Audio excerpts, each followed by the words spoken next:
As we come to the end of 2024, I look back at this year and only have one real conclusion. I didn't play as many new games as I should have.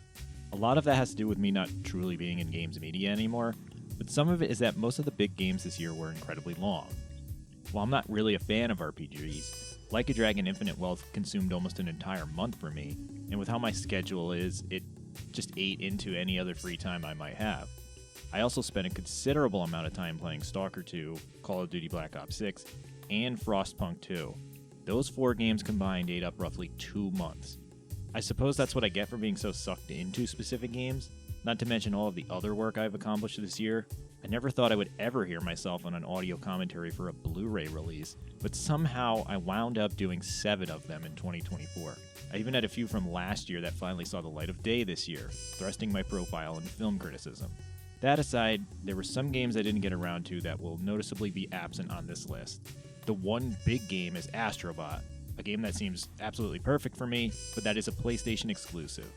I don't use my PS5 as much anymore, and while I could still buy the game, I would rather have it on PC, which rumors are suggesting it will wind up there sooner rather than later. The same goes for Stellar Blade, a game that seems pretty okay, but one that I would prefer to play on PC. I'll just have to wait on those. Anyway, this long preamble is merely a setup for me introducing my top 10 games of 2024.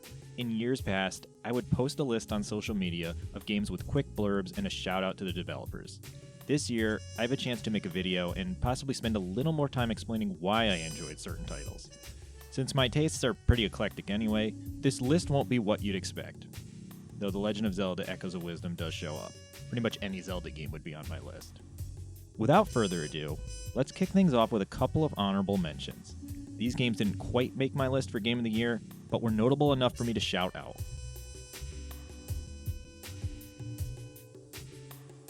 The original Stalker captured my imagination in the lead up to its release in 2007. Based on the absolutely horrific Chernobyl disaster from 1986, as well as Russian novel Roadside Picnic and the fantastic Andrei Tarkovsky film Stalker, it was a setting so ripe for exploration that it was stunning that a developer didn't try to capitalize on it sooner. Obviously, I had looked forward to a sequel for the better part of 2 decades, and while I'm happy it finally happened, the game still isn't in a state I would call good. That isn't for a lack of trying. Developer GSC Game World deserves commendation for releasing a mostly functional game during the midst of the Russo-Ukrainian War. The setting is even better developed than the original, and the systemic gameplay is constantly engaging. The problems really rear their head towards the midpoint when the game starts to fall apart. I had to actually cheat to finish the game, which is something that happened with a previous Stalker title. Stalker 2 is simply not what I would call a finished game. If you're willing to look past its flaws, there is an engaging story and gigantic map to trek through. Some choices aren't to my liking, such as we really need vehicles for this damn map, and it can get repetitive, but the only thing truly holding this back is a lack of polish. Eventually, Stalker 2 will get there, and the game will be a true masterpiece of slopjank.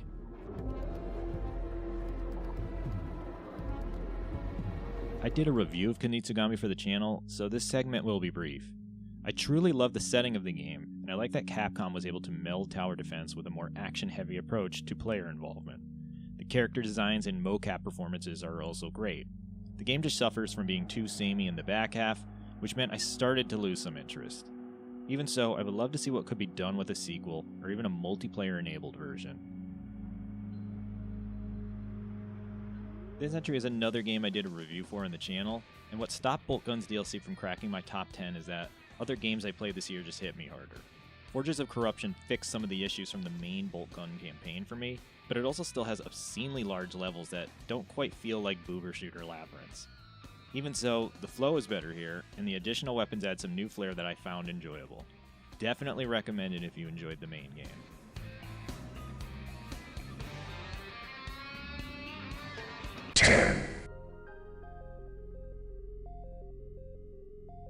A couple of the entries on this list already have video reviews on my channel, so I won't elaborate too much on why I enjoyed those respective games.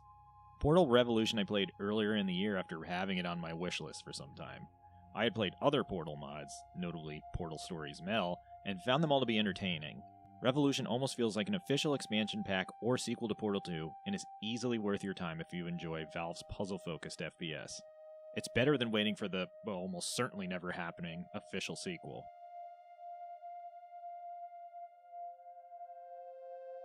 9. I maybe sounded a bit harsh in my review for Wild Bastards, but the game is very fun. It gets a bit too repetitive, which is why this didn't wind up higher on my list, but it's overall a very good game. The unique characters and roguelike elements do entice you to keep coming back, and attempting an Iron Man run is just a real thrill. I do think its procedural option should have been the default setting, but at least it's there. I haven't returned to the game just yet, but I do look forward to doing more runs in the future.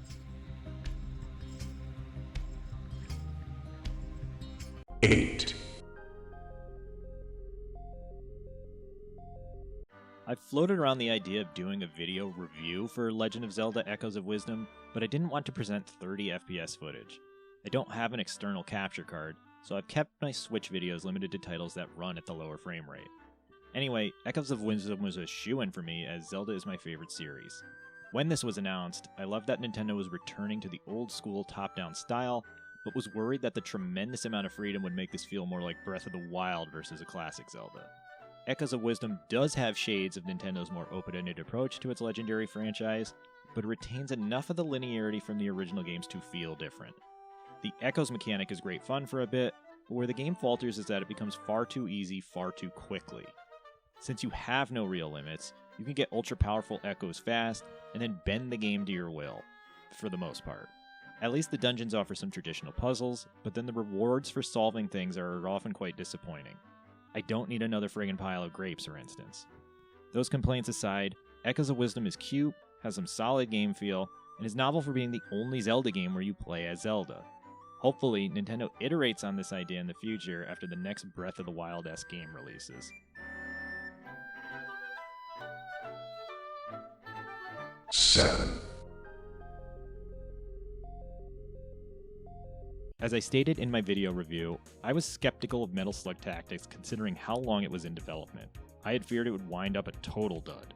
Thankfully, it was the exact opposite. It's miraculous how Dotemu and Lake Here Studio managed to capture the essence of the classic run-and-gun series in a totally different genre and make it feel like a true part of the franchise. The roguelike elements are initially punishing, but once you figure out what the game wants from you, it becomes a blast. You could find out more by checking out the full video review. 6. The legacy of hit indie puzzler Braid has been tainted by Jonathan Blow's general assholishness, so I was happy that artist David Hellman was able to lend his talents to a studio not run by an egomaniac. Arranger is a very novel idea, combining what feels like classic Zelda-styled progression with a mind-bending twist. While I wouldn't call it an absolute masterpiece, that has more to do with how far indie games have come in the last 15 years. Arranger is still definitely worth your time though, and is so charming that I still think about it long after having finished it.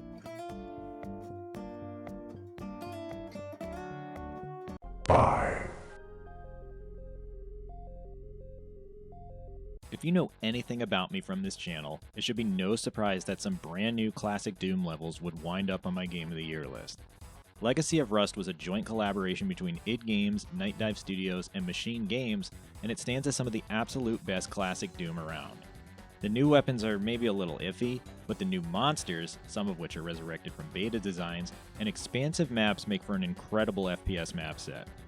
I also just love that Bethesda keeps updating its classic games with new content some 30 years after their original release. 4. 2024 would have been an amazing year for Ponkel's Vampire Survivors, even if this Castlevania crossover didn't happen.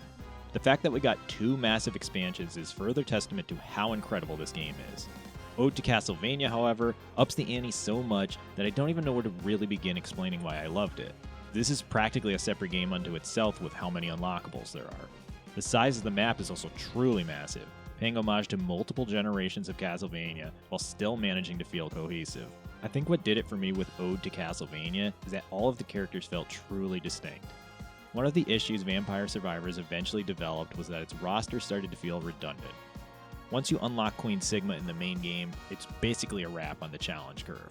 Here, the different Belmonts have drastically different styles that push the auto-attack mechanics to their limits. Even if some are better than others, the way each character mixes up your approach to combat is exhilarating. As for where Vampire Survivors goes next, I truly do not know. Ode to Castlevania can often become an incomprehensible mess with how absurdly overpowered your character can become. New limiters on which items spawn help things, but I do feel this is possibly the end for Vampire Survivors. If this is how the indie mega hit goes out, I can't complain. We've been truly blessed by Poncle.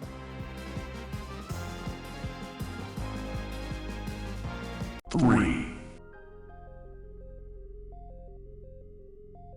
This is the last entry on the list that already has a video review from me, but Sonarshock is the exact type of imsim I like seeing.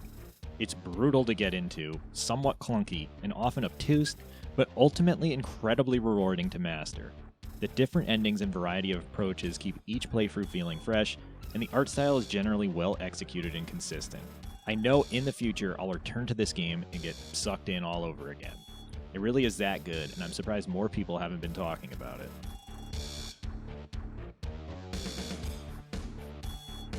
Two. I launched this YouTube channel roughly a month after I finished Like a Dragon Infinite Wealth, otherwise I would have done a review for this. After not really feeling Yakuza Like a Dragon, and generally being worried that the RPG approach Ryuga Gotoku Studios had taken would never gel with me, Infinite Wealth just floored me. This game basically addressed every problem I had with the first attempt, and even fixed the pacing issues that RPG games often suffer from. That, and it took players to the United States in a way that only a Japanese developer could manage. Like a Dragon Infinite Wealth feels like a culmination of the entire history of the Yakuza brand. Both old hero Kazuma Kiryu and brand new star Kasuga Ichiban are given ample time to shine, and while the main plot often veers into the bizarre, it wraps up with a conclusion that gives both of the heroes a renewed purpose in their lives. I also especially loved how socially conscious the game is of current Japanese affairs, tackling problems like homelessness, the ex-Yakuza law, and toxic waste dumping head-on. It continues the legacy that Judgment started by holding a mirror to elected officials and telling them to do better. There's a ton of quality of life changes I could bring up as well, but that feels a little redundant here. I'm an easy mark of the Yakuza games, but I've been fearing for some time that the departure of series creator Toshihiro Nagoshi and some key team members would result in markedly weaker games. Like a Dragon Gaiden was also a total dud, so having played Infinite Wealth and being utterly gripped by it kicked the year off in the best possible fashion. I have no idea how the upcoming Pirate Yakuza in Hawaii will fare, but even if it's absolute trash, Infinite Wealth already secured the series as one of the best things in modern gaming.